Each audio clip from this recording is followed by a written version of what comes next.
Okay, this is totally dry now, so using the blue with some Payne's grey in there and my number 6 round brush,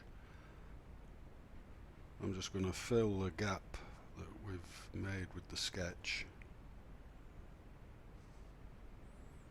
Sped up about 300% by the way, these films, just so that it gets a little bit boring watching it in real time. So as soon as I've put the first coat on, I'll make another slightly darker wash and just go straight over it, and then with the damp paper we'll get different textures rather than just a boring flat blue, because you know in there they've got all sorts of undulations going on.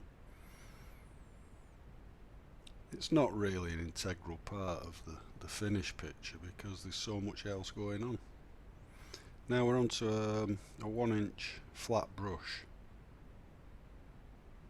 and using the same Payne's grey ultramarine mix as you can see there, just making horizontal lines,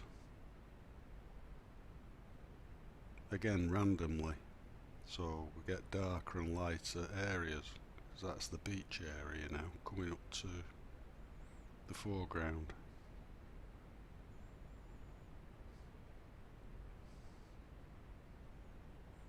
I moved it over slightly. I find it easier to do straight lines, because anything to do with water you've got to keep the lines pretty straight and reflections. Just building that up. All the time the paper, at this point the paper's damp.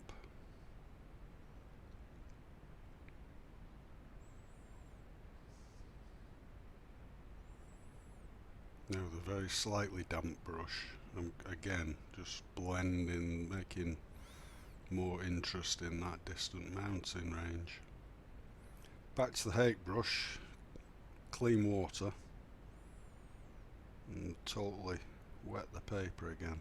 And we're going really bold now, using that wash that we put out before, just adding slightly some alizarin crimson, just to calm it down a little bit. And as you can see, we're going really bold, and because we've let that first few washes dry perfectly, we can kind of paint on top of that now. You know, you hear about the transparency of watercolour.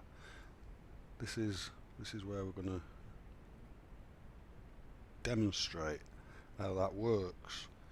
This wash is sitting on in water that's on top of the wash we did before. Quite interesting really.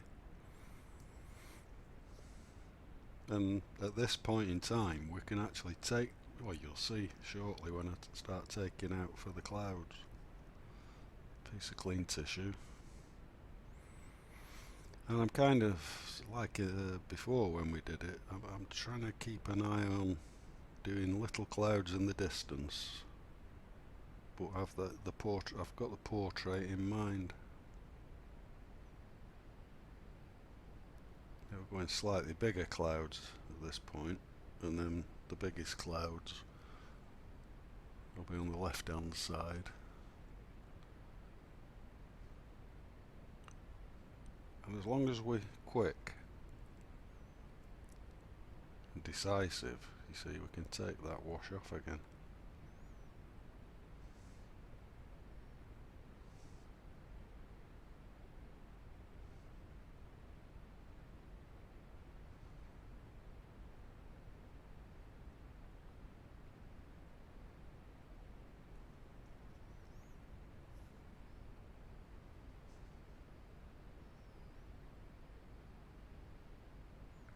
It really is how you feel. Keeping it moving again.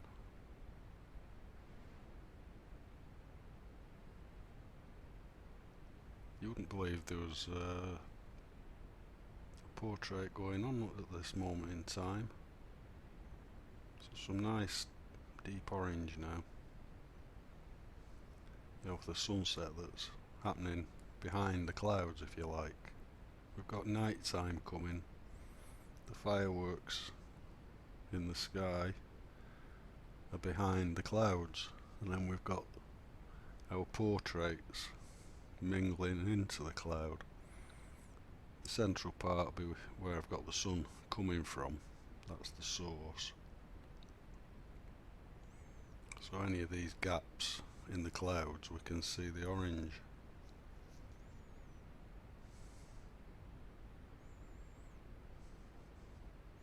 I've changed to my number 10 round brush now.